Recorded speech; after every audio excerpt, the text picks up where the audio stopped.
Welcome to life horoscope. இந்த பதிவில் கைரேகை ஜோதிடம். ஆண்கள் வலதுகையை பாருங்கள், பெண்கள் இடதுகையை பாருங்கள். 40 வயதுக்கு மேலே இருக்கக்கூடியவங்க வலதுகையும் இடதுகையும் கம்பேர் பண்ணி பார்த்துங்க.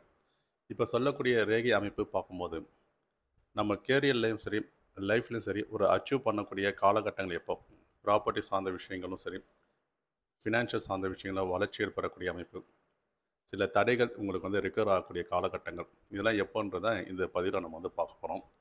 இப்போ இந்த சார்ட்டை பாருங்கள். இருதய ரேகைக்கும் புத்தி ரேகைக்கும் இடையில இந்த வி ஷேப் வடிவங்கள், ஒயிட் கலர் ஒரு மார்க் போட்டிருக்கேன் பாருங்கள். நெக்ஸ்ட்டு ப்ளூ கலரில் ஒரு மார்க் இருக்கும். இந்த காலகட்டங்கள் சொல்லக்கூடிய பலம் ஒரு 40லேருந்து உங்களுக்கு ஒரு 50 ஏஜுக்குள்ளே இந்த மாதிரி ரேகை உங்களுக்கு உள்ளங்கையில் இருக்கான்னு பாருங்கள். அது முக்கியமாக இருதய ரேகைக்கும் புத்தி ரேகைக்கும் இடையில இருக்கணும்.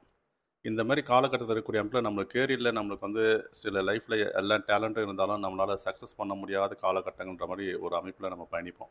அதில் இந்த மாதிரி ஒரு ரேகை உங்களுக்கு கனெக்ட் ஆகிடுச்சுனாலே அந்த காலகட்டத்தில் ரீச் பண்ணக்கூடிய அமைப்பில் விதி ரேகையை கம்பேர் பண்ணி பார்க்கும்போது எந்த காலகட்டத்தில் நீங்கள் அந்த வி ஷேப் வடிவத்தை ரீச் பண்ணுங்கன்றதை மெஷர் பண்ணி பார்க்கும்போது தெரிய வரும்.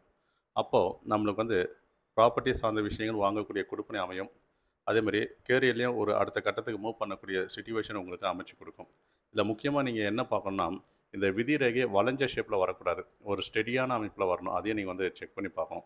அந்த அமைப்பில் குருமேடும் நம்மளுக்கு சப்போர்ட் பண்ணக்கூடிய அமைப்பில் சிறப்பாக இருக்கக்கூடிய அமைப்பில் உங்களுக்கு இந்த காலகட்டத்தில் இந்த மாதிரி ரேகை அமைப்பு உங்கள் விதி ரேகையோடவும் இருதய ரேகை புத்தி ரேகை இடையிலையும் உங்களுக்கு பயணிக்கூடிய அமைப்பில் உங்களுக்கு வளர்ச்சிகள்ன்ற மாதிரி உங்களுக்கு ஃபினான்ஷியல் ரீதியான விஷயங்களை ஒரு அப்டேட் ஆவீங்க. நெக்ஸ்ட்டு இந்த சார்ட்டை பாருங்கள். இந்த விதி ரேகை சொல்லக்கூடிய அமைப்பு இவரோட கைரேகையில் வளைஞ்ச ஷேப்பில் வருதுங்களா, ஒயிட் கலரில் மார்க் பண்ணிக்கிறேன் பாருங்கள். அதேமாதிரி இருதய ரேகை புத்தி ரேகை ஆயில் ரேகையில் இவர் கைரேகையில் சிறப்பாக இருக்குது. அப்போ இவரோட கைரேகை எப்படி பார்க்கும்போது இந்த விதி ரேகை வளைஞ்ச ஷேப்பில் வந்துட்டாலே ஒன்று இவர் பூர்வீகத்திலேருந்து வெளி இடங்களில் பயணிக்கூடிய அமைப்பில் வளர்ச்சிகள் பெறும். அப்படி இல்லைனா அந்த விதி ரேகையோட மாற்றத்தில் இவருக்கு வளர்ச்சி பெறும். அப்போ கரெக்டாக இவருக்கு விதி ரேகை எப்போ மாறுது அப்படின்னு செக் பண்ணி பார்க்கும்போது ஒரு 50 வயசில் இருதய ரேகையோட நீல கல்லில் ஒரு கோடு போது பாருங்கள். அந்த காலகட்டத்தில் இவருக்கு விதி ரேகை மாறுது. அப்போ அந்த காலகட்டத்திலேருந்து உங்களுக்கு பண வரவு ஏற்பட போகுதுன்னு சொல்லக்கூடிய அமைப்பு. அப்போ கரெக்டாக உங்களுக்கு சனீஸ்வரன் மேடை நோக்கிற மாதிரி பயணிக்கிறதுனால தொழில் மூலியமாக ஒரு பிஸ்னஸ் நீங்கள் ஒரு ஸ்டார்டிங்கில் ஒரு சிம்பிளாக ஒரு பிஸ்னஸ் ஆரம்பிப்பீங்க. அந்த பிஸ்னஸ்லேருந்து உங்களுக்கு நல்ல ஒரு ஃபினான்ஷியல் சார்ந்த விஷயங்களில் நல்ல ஒரு அப்டேட் ஆகக்கூடிய காலகட்டங்கள்ன்ற மாதிரி ஏற்படும். அதில் முக்கியமாக இதில் என்ன நம்ம கவனிக்கிறோன்னா, இந்த சனீஸ்வரன் மேடு உங்களுக்கு நல்லாயிருக்கும். ஏன்னா சனீஸ்வரன் மேடை நோக்கிற மாதிரி தான் அந்த விதி ரேகை உங்களுக்கு பயணிக்குது. இல்லை சனீஸ்வரன் மேடு நல்லா இருந்து சூரிய மேடு குரு மேடுலாம் ரொம்ப சிறப்பாக இருந்ததுன்னா உங்களுக்கு 50 வயசு பிறகு ஒரு மல்டிபிள் பிஸ்னஸ் பண்ணக்கூடிய அமைப்பில் நல்ல ஒரு ஃபினான்ஷியல் ரீதியான விஷயங்கள ஒரு வெல்த்தியான லைஃப் நீங்கள் வாழ்வீங்க. நெக்ஸ்ட்டு இந்த கைரேகை பாருங்கள். கரெக்டாக ராகு மேடு சொல்லக்கூடிய அமைப்பில் ராகுனாலே ஒரு பிரம்மாண்டத்தை கொடுக்கக்கூடிய கிரகம். அந்த ராகு மேடுகிட்ட உங்களோட கைரேகையில் எந்த ஒரு சதுரக்குறி அமைப்பும் இல்லாமல் கிளியராக இருந்ததுன்னா பொதுவாக இந்த கைரேகை கிளியராக இருக்குது. இந்த மாதிரி அமைப்பு இருந்து அங்கேருந்து தான் உங்களோட விதி ரேகை சொல்லக்கூடிய அமைப்பு கனெக்ட் ஆகுது அப்படின்ற ஒரு அமைப்பு இருந்ததுன்னா உங்களோட கைரேகை பற்றி பார்க்கும்போது வளர்ச்சிகள் சொல்லக்கூடிய அமைப்பு அந்த காலப்பிலேருந்து பெரிய அளவில் கோடிகளை சம்பாதிக்கக்கூடிய அமைப்புன்ற மாதிரி உங்களுக்கு கொண்டு கொடுக்கும்.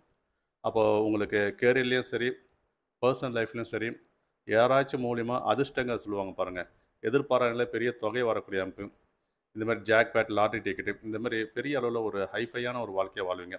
அந்த ராகு மேடு சொல்லக்கூடிய அமைப்பு ஒரு 10 வருடங்கள்ன்ற மாதிரி தான் வரும். அந்த 10 வருடங்களில் நீங்கள் சேர்க்கக்கூடிய சொத்துக்கள் சொல்லக்கூடிய அமைப்பு அதோட கண்டினியூஷன் சொல்லக்கூடிய அமைப்பு உங்களுக்கு லைஃப் லாங் சொல்லக்கூடிய அமைப்பு உங்களுக்கு தொடரும்.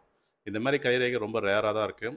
அதில் உங்களுக்கு இந்த ராகு மேடு நல்லா இல்லைன்னா அது உங்களுக்கு டவுன்கிரேட் தான் ஆகும், வளர்ச்சிகள் இருக்காது. ராகு மேடு சிறப்பாக இருந்ததுன்னா அதுலேருந்து விதி ரேகை ஒரு ஸ்டெடியான பயணங்களை பயணிச்சுன்னா அதிகப்படியான ஒரு வளர்ச்சிகளை நோக்கி பயணிப்பீங்க. நெக்ஸ்ட்டு இந்த சார்ட்டை பாருங்கள். இந்த சார்ட்டில் இருதய ரேகை, அடுத்தது புத்தி ரேகை, ஆயில் ரேகை, இந்த 3 ரேகையில் இந்த புத்தி ரேகையிலேருந்து இவருக்கு ஒரு ரெட் கலரில் ஒரு மார்க் போட்டு அது கீழ் செவ்வாய் மேடு சொல்லக்கூடிய அமைப்பில் கனெக்ட் ஆகுது ஆயில் ரேகையில். அப்போ அந்த குரு மேடை நோக்கிற மாதிரி கிளியராக உங்களுக்கு செங்குத்தாக உங்களுக்கு பயணிக்குது. இந்த மாதிரி அமைப்பு இருந்தாலே பூர்வீக சொத்து சார்ந்த விஷயங்களை நம்மளுக்கு வளர்ச்சியில் பெறும். நம்மளுக்கு பிறக்கக்கூடிய குழந்தையால் அவங்க மூலிமா நம்மளுக்கு நல்ல ஒரு ஃபினான்ஷியல் ரீதியான விஷயங்களை வளர்ச்சியில் பெறுவோம். பொதுவாக இந்த மாதிரி கைரேகை இருக்கக்கூடிய நபர்களுக்கு இந்த மாதிரி ரேகை இருந்துட்டாலே அட்மின் சம்மந்தப்பட்ட விஷயங்கள், நிர்வாகத்துறை சொல்லக்கூடிய அமைப்பில் இவங்க பயணிக்கூடிய அமைப்புன்ற மாதிரி கொண்டு வரும்.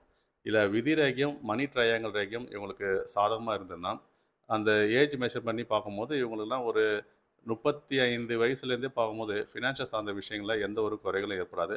கடைசி காலம் வரைக்கும் இவங்க வந்து நல்ல ஒரு ஃபினான்ஷியல் சார்ந்த விஷயங்கள சப்போர்ட் பண்ணக்கூடிய தான் இவங்களோட ஃப்யூச்சர் பயணங்கள் தொடரும். இதில வந்து குரு மேடு நல்லா இருக்கணும். அதையும் நீங்க தெரிஞ்சுக்கணும். இப்போ சொல்லக்கூடிய ரேகை ஆண்கள் வந்து வலது கையும், பெண்கள் வந்து இடது கையும் கம்பேர் பண்ணி பார்த்து செக் பண்ணிக்கங்க. இந்த பதிவு பிடிச்சிருந்ததுனா லைக் பண்ணுங்க, சப்ஸ்கிரைப் பண்ணுங்க. உங்க நட்பு வட்டாரங்களுக்கு ஷேர் பண்ணுங்க. அடுத்த ஒரு நல்ல ஒரு பதிவில் சந்திப்போம். நன்றி, வணக்கம்.